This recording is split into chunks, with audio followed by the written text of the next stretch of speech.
बिस्मिल्लाहिर्रहमानिर्रहीम। आप हजरात के सामने नमाज तहज्जुद के ताल्लुक से कुछ मसाइल पेश कर रहा हूँ। कुछ खवातीन हैं जिन्होंने पूछा है कि मुफ्ती साहब नमाज तहज्जुद का मुकम्मल तरीका समझा दीजिए कि नमाज तहज्जुद किस तरीके से पढ़नी है, कितनी रकात है, किस तरीके से उसकी नियत करनी है, वक्त कब शुरू होता है, कब ख़त्म होता है, और ये जो 12 रकत पढ़ने के लिए कहते हैं और हर रकत में सूरह फातिहा के बाद 12 मरतबा सूरह इखलास पढ़ने को कहते हैं, तो क्या इस तरीके से आप सल्लल्लाहु अलैहि वसल्लम से साबित है या नहीं। तो देखिए, पहले मैं आपको कुरान करीम का हुक्म बता देता हूँ। अल्लाह तबारक व तआला सूरह बनी इसराइल में फरमाता है, आप सल्लल्लाहु अलैहि वसल्लम को मुखातिब करके, ए नबी जी, आप रात के कुछ हिस्से में नमाजें पढ़ा कीजिए, यानी कि तहज्जुद पढ़ा कीजिए। लफ्ज़ तहज्जुद ही आया है। और साथ में ये भी कहा, फरमाया अल्लाह तबारक व तआला ने कि इस नमाज की बरकत से अल्लाह यानी कि आपका रब, यानी कि अल्लाह तबारक व तआला खुद फरमा रहा है आप सल्लल्लाहु अलैहि वसल्लम को कि आपका रब आपको मकाम महमूदा अता फरमा देगा। मकाम महमूदा किसको कहा गया है? मकाम महमूदा कहते हैं जब आप सल्लल्लाहु अलैहि वसल्लम शफात का सजदा फरमाएंगे, यानी कि शफात करने को मकाम महमूदा कहते हैं। तो ये बनी इसराइल जो सूरत है उसमें आपको मिल जाएगा, सूरह बनी इसराइल में। इसी तरीके से सूरह मुज़म्मिल आप उठा के देखें, उसमें भी अल्लाह रब्बुल इज़्ज़त ने आप सल्लल्लाहु अलैहि वसल्लम को हुक्म दिया है तहज्जुद पढ़ने का। और भी बहुत सारी कुरान करीम की आयतें हैं, आप खोल के देख लीजिएगा, कुरान करीम आपको मिल जाएगी, बहुत सारी आयतें तहज्जुद के ताल्लुक से। अल्लाह के रसूल सल्लल्लाहु अलैहि वसल्लम हजरत अब्दुल्लाह बिन उम्र इब्न अल-आस रदियल्लाहु अन्हु से फरमाते हैं कि अब्दुल्लाह फला की तरह मत हो जाना कि वो पहले तहज्जुद पढ़ा करता था और फिर उसने छोड़ दी, ऐसा नहीं हो जाना। बहुत सारी रिवायतें हैं अहादीस मुबारका में जो कि तहज्जुद के मुताल्लिक हैं। तो इससे ये पता लगता है कि तहज्जुद जो है वो सुन्नत है।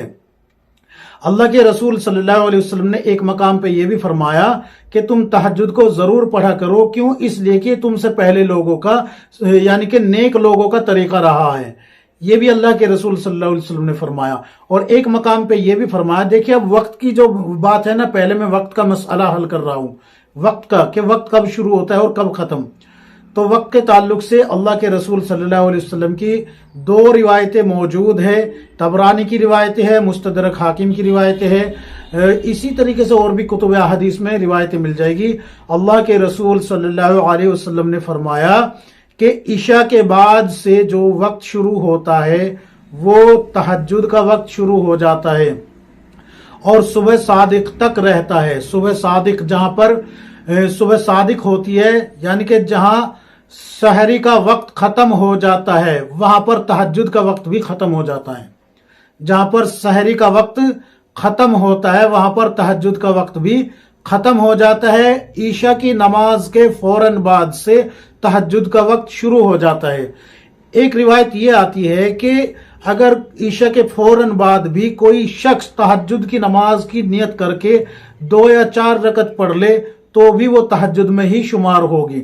और एक रिवायत ये आती है, अल्लाह के रसूल सल्लल्लाहु अलैहि वसल्लम ने फरमाया कि तुम तहज्जुद जरूर पढ़ा करो, चाहे इतनी देर में ही क्यों ना पढ़ो जितनी देर में एक बकरी का दूध निकाल लिया जाता है, दूध दूह लिया जाता है। ये रिवायत भी आपको कुतुब अहादीस में मिल जाएगी।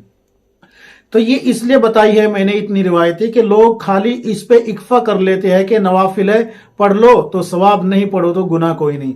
बिल्कुल सही बात है, पढ़ लो तो सवाब, नहीं पढ़ो तो गुनाह कोई नहीं। लेकिन जब इतने सारे हुक्म आ जाते हैं, कुरान भी शाहिद हो जाता है और अहदीस नबवी भी शाहिद हो जाती है, तो इसको हल्के में लेना ही बड़ी गलती हो जाती है।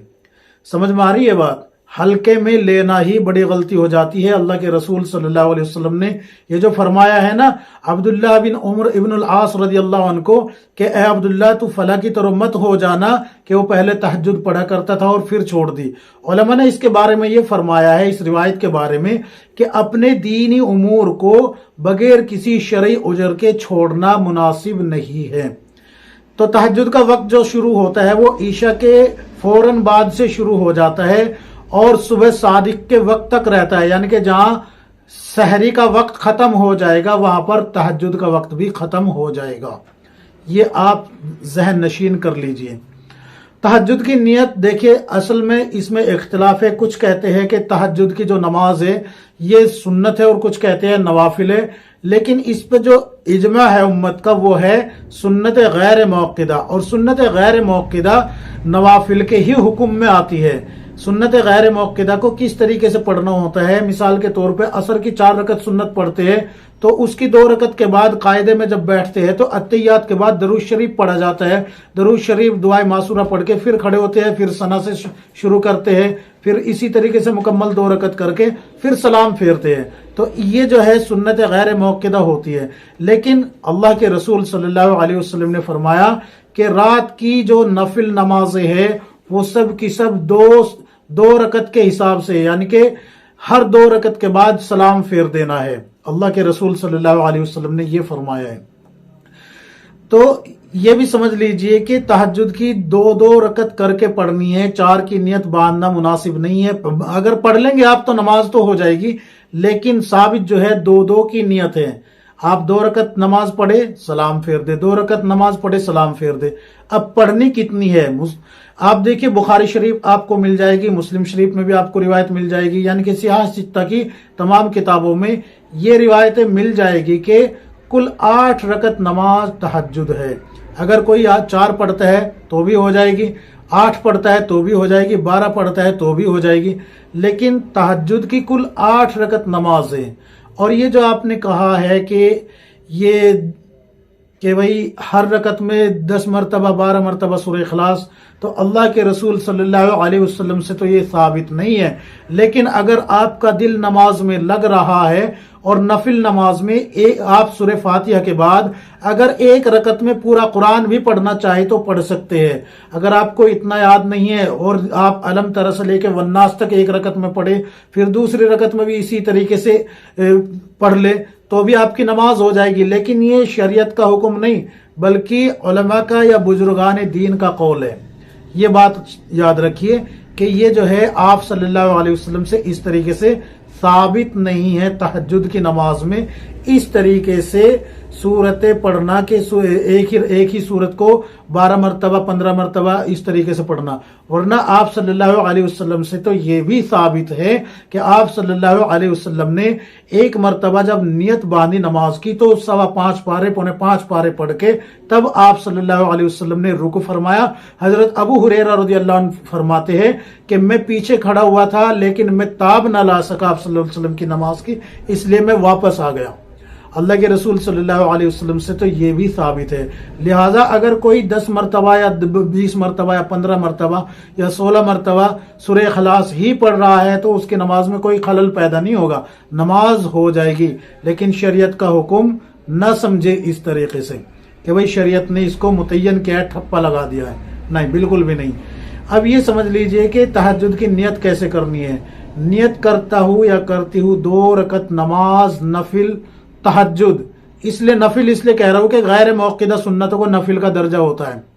نیت کرتا ہوں میں 2 رکعت نماز تہجد نفل واسطے اللہ تعالیٰ کے، رخ میرا قبلہ شریف کی طرف، اللہ اکبر۔ یہ بھی یاد رکھے زبان سے نیت کرنا ضروری نہیں، صرف دل میں اتنی نیت کر لی کہ میں تہجد کی 2 رکعت نماز پڑھ رہی ہوں یا پڑھ رہا ہوں، رخ میرا قبلہ شریف کی طرف، اللہ اکبر، تو بھی آپ کی نیت ہو گئی، آپ کی نیت ہو گئی۔ یہ ہے مکمل طریقہ۔ وقت کب سے ہے یہ بھی میں نے بتا دیا، کتنی رکعت ہے یہ بھی بتا دی، نیت کیسے کرنی ہے یہ بھی بتا دیا، سب کچھ بتا دیا۔ رہا قرآن کریم پڑھنے کا مسئلہ، اس میں کوئی طے نہیں ہے، جتنا آپ چاہے پڑھ سکتے ہیں۔ اگر آپ کے 2 ہی صورتیں یاد ہیں، سورہ کوثر اور جو ہے سورہ اخلاص، تو پہلی میں آپ سورہ کوثر پڑھے، دوسری میں سورہ اخلاص پڑھ لے۔ اسی طریقے سے آپ 2 رکعت بھی پڑھ سکتے ہیں، کم از کم تو 2 رکعت ہوتی ہے تہجد کے، اور زیادہ سے زیادہ 8 رکعت، اور قید علماء نے کوئی رکھی نہیں ہے نوافل نماز کی، جتنی آپ چاہے پڑھ لیجئے، لیکن سنت سے جو ثابت ہے وہ 8 رکعت ہیں۔ امید ہے کہ آپ تمام مسائل سمجھ گئے ہوگے۔ اللہ تبارک و تعالی ہم سب کو کتاب و سنت کے مطابق زندگی گزارنے کی توفیق عطا فرمائے، آمین یا رب العالمین۔